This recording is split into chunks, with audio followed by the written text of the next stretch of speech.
पिछले 20 सालों से एक भी न्यू लाइन नहीं डाली गई। 1 लाख से भी ज्यादा हर साल सिग्नल फेलियर होते हैं और वो ये है कि लोग रेलवे ट्रैक्स पे ऑब्स्टिकल्स रख देते हैं। अरे होता रहता है, ट्रेन एक्सीडेंट में आपने देखा नहीं है? उस ट्रेन में बैठे हुए लोगों की जान से खेल रहे हैं।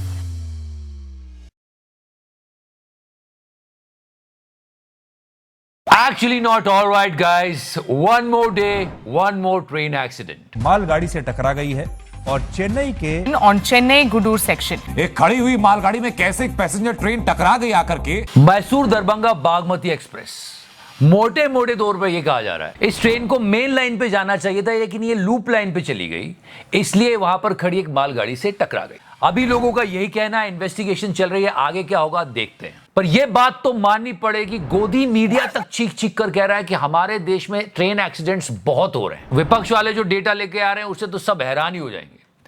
पर सोचने वाली बात है कि इतने ट्रेन एक्सीडेंट्स की रूट कॉज क्या है।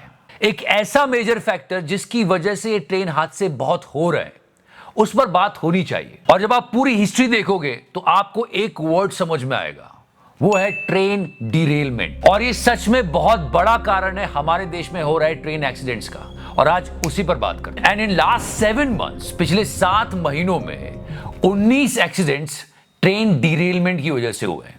हमारी कंट्री में 75% एक्सीडेंट्स ट्रेन डिरेलमेंट की वजह से होते हैं। और ये एक्सीडेंट्स ऐसे नहीं है कि किसी एक पार्टिकुलर जगह पे हो रहे हैं, कि वहीं के लोग ये कुछ करवा रहे हैं।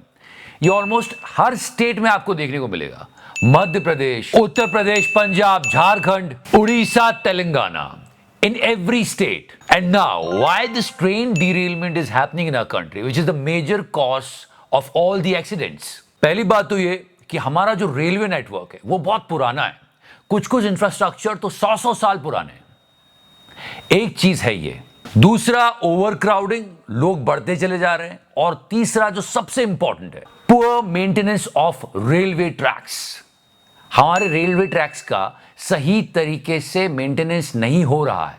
आपको याद होगा जब बालासोर ट्रेन एक्सीडेंट हुआ था, तब सीएजे की 23rd रिपोर्ट के बारे में काफी बात हुई। और इस रिपोर्ट में कहा गया था कि इंडियन रेलवेज के ट्रैक्स को रिन्यू करने में और रिप्लेस करने में जो फंड दिए जा रहे हैं वो बहुत कम है, इनसफिशिएंट है। और फिर इंक्वायरी हुई, कई सवाल जवाब हुए, तो भारतीय रेलवे ने कहा नहीं, हमने तो पैसे खर्च किए, राष्ट्रीय रेल संरक्षक कोष से 13.5 करोड़ हमने ट्रैक्स पे लगाए। ये भारतीय रेलवे का कहना था। और इस पर सीजे ने कहा कि ये अमाउंट भी सफिशिएंट नहीं है, आपने करीब 45 करोड़ कम खर्च किए। और यहां समझ में आता है कि ये वजह है ट्रेन डिरेलमेंट की, और इस पर काम करने की जरूरत है। ना तो रील बनाने की जरूरत है, ना तो रोने की जरूरत है, और ना तो कवच खेलने की जरूरत है, क्योंकि कवच भी आपको तब प्रोटेक्ट करेगा जब ट्रेन कोलाइड होगी। या तो ट्रैक्स गड़बड़ चल रहे हैं ना, उनका मेंटेनेंस तो करो, रो मत। And now listen to the experts here, mister Alok Verma. Mister Alok Verma is a former bureaucrat and retired chief engineer of Indian railway. What he said, भारतीय रेलवे का ट्रंक रूट, प्राइमरी रूट, जो कि रेलवे का 80% ट्रैफिक कैरी करता है, उसमें पिछले 20 सालों से एक भी न्यू लाइन नहीं डाली गई है। जरूरत थी उस जगह पे ज्यादा काम करने की। हम बुलेट ट्रेन, वंदे भारत, नई नई चीजें, कवच, इस पर डिस्कस कर रहे थे।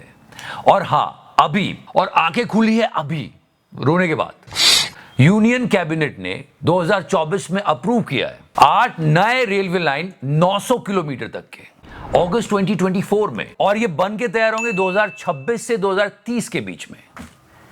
We are actually too late. And he also said that 1995 से लेकर अब तक इंडिया ने कितना किया है और चाइना ने कितना किया है। Just listen to it. So from 1995 till here हमने 5000 किलोमीटर की नई रेलवे लाइंस डाली है, और चाइना ने 95,000 किलोमीटर्स की। That's the difference. उनका यह भी कहना है कि हमारे इंडियन रेलवेज में 1 लाख से भी ज्यादा हर साल सिग्नल फेलियर होते हैं। ट्रैक्स की हालत खस्ता है, लोको पायलट्स भी हमेशा कंप्लेन करते रहते हैं। इतनी सारी बेसिक चीजों को ठीक करने के बजाय हम 50,000 करोड़ के स्टेशन डेवलप कर रहे हैं across the country to give our passengers airport like feeling. He said there is no point. And there is always a talk about Kavach system, Kavach क्यों नहीं लगाया, कवच क्यों नहीं लगाया। पर हाँ, ये बात सोचने वाली है। Mr. Sudhanshu Mani, ex-GM of Integral Coach Factory, he said, कवच सिस्टम भी हम अगर अप्लाई करते हैं तो डीरेलमेंट को नहीं रोक सकता है, क्योंकि जो डीरेलमेंट है वो ट्रैक या तो फिर व्हीकल के डिफेक्ट की वजह से होती है, सिग्नलिंग एरर की वजह से नहीं। और कवच सिस्टम सिग्नलिंग एरर मेंटेन करता है। और इन फ्यूचर अगर हम ये चाहते हैं कि जीरो एक्सीडेंट्स हो ही ना, तो हमको फिर एआई पे स्विच करना होगा। आपको याद होगा महुआ मोइत्रा की वो स्पीच, जब ये बताया गया था कि कवच लगाने में भारत भर में कितना खर्चा है, and 63,000 crore rupees for installing Kavach all over the Indian railway network. पर एक्सपर्ट तो ये कह रहे हैं कि आप कवच पे भी मत जाओ, अभी सिर्फ हमारे ट्रैक्स को मेंटेन कर लो। Try to understand the chronology. सरकार पहले सोच रही है बुलेट ट्रेन के बारे में, फिर कवच सिस्टम के बारे में, और उसके बाद ट्रैक्स के बारे में।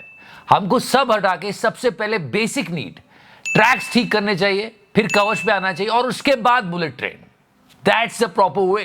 That's why most of the experts are saying that we should do the basic first, और उसके बाद हम फैंसी के ऊपर जाएं। अब ये तो हुई टेक्निकल बातें, फाइनेंशियल बातें, क्या कैसे प्लानिंग होनी चाहिए। पर अभी हमारे देश में कुछ और चीजें भी देखने सुनने में आ रही, और वो ये है कि लोग रेलवे ट्रैक्स पे ऑब्स्टिकल्स रख देते हैं। कई मामले ऐसे आए हैं जिसमें पुलिस ने कंप्लेंट रजिस्टर की है, और ये सच में बहुत दुख की बात है। जो लोग ये काम कर रहे हैं, सबसे पहले वो बहुत बड़े मूर्ख हैं। वो इतने सारे लोगों की जान को जोखिम में डाल रहे हैं, और जो भी कोई ये काम करता है उसको सख्त सजा मिलनी चाहिए, ताकि ऐसा कोई कभी ना करे, क्योंकि वो उस ट्रेन में बैठे हुए लोगों की जान से खेल रहे हैं। तो ये काम तो बंद होना चाहिए। लेकिन अगर ये बोला जाए क्योंकि ये ऑब्स्टिकल्स रखे जा रहे हैं इसलिए देश भर में सारे एक्सीडेंट हो रहे हैं, ट्रेन डिरेल हो रही है, ये तो सही नहीं है। I am sounding like this boy, but there is something wrong. एक चेक तो होना चाहिए कि इंडियन रेलवे क्या सही ट्रैक पे चल रही है। बस इतनी सी बात। ये सपने दिखाते रहते हैं, ट्रेन डिरेल होती रहती है, और गोदी मीडिया सवाल पूछने के बजाय पहले कितने एक्सीडेंट्स होते थे और अब कितने एक्सीडेंट्स होते हैं ये कंपेयर करता रहता है, विच इज पैथेटिक। क्यों हो एक्सीडेंट्स जब हम सॉल्व कर सकते हैं तो? और कुछ ज्यादा सवाल पूछो तो इनकी डिग्री दिखाने लगते हैं कि ये इतने पढ़े लिखे हैं। अरे पढ़ा लिखा तो भावेश अग्रवाल भी है, वो आईआईटी बॉम्बे से। डिग्री से सब कुछ थोड़ी होता है, बिना डिग्री के तो लोग क्या क्या कर जाते हैं। I know what you saying, I know. और एक्सपर्ट्स यही कह रहे हैं कि ये जो चीजें इनको जिनको प्रायोरिटी पर रखना चाहिए उनको प्रायोरिटी पर नहीं रखा जा रहा है, और इसमें पॉलिटिकल विल की कमी। हमने प्रायोरिटी लग्जरी को बना रखा है, लेकिन हमको बेसिक पे काम करना चाहिए। मिस्टर अश्विनी वैष्णव ने खुद कहा है कि 1.08 लाख करोड़ हम रेलवे सेफ्टी पे खर्च कर रहे हैं। जब उन पर प्रेशर पड़ा तो उन्होंने ये कहा, पर अगर खर्च किए हैं तो ये इंसिडेंट जो हुआ है वो कैसे हो गया? अब इन्वेस्टिगेशन चल रही है कि क्या रीजन है इस पूरे एक्सीडेंट का। And look at the drone view of that, it was so horrible. This view is so scary. इतने सारे प्रॉब्लम्स होने के बाद लोगों को गुस्सा इस बात पे आ जाता है कि अकाउंटेबिलिटी नहीं है। After so many hours of this accident, 20 घंटे से ज्यादा हो गए, पर इनकी तरफ से एक्स पर कोई भी ऑफिशियल स्टेटमेंट नहीं आई है। लोग नीचे कमेंट कर रहे हैं इनके पोस्ट की कि इसके बारे में तो कुछ बात करो। And by this time this statement of union minister mister Lalan Singh, when people were asking him about this entire train accident, he said this, and railway minister did not give any reaction. वैसे वो एक major reaction दे चुके in parliament, was this, छोटे से छोटे विषय को कहीं ना कहीं अकाउंटेबिलिटी जैसी चीज होनी चाहिए। और नेता लेते थे और रिजाइन भी क्या करते थे। नीतीश कुमार जी ने काम किया, आपको हैरानी होगी ये जान के। So he took the responsibility and he resigned, कि इसी पर हो जाए कि बेशर्मी की हद देखो वो शख्स भी बड़ा ढीठ है, कि बेशर्मी की हद देखो वो शख्स भी बड़ा ढीठ है, मुझे जख्म देकर कहता है और सब ठीक है। फिलहाल आप हमारे जख्मों पर मलहम लगाओ, लाइक का बटन दबाओ, and if you like in this series please press the subscribe button. Thank you so much, love you 3000। तो करना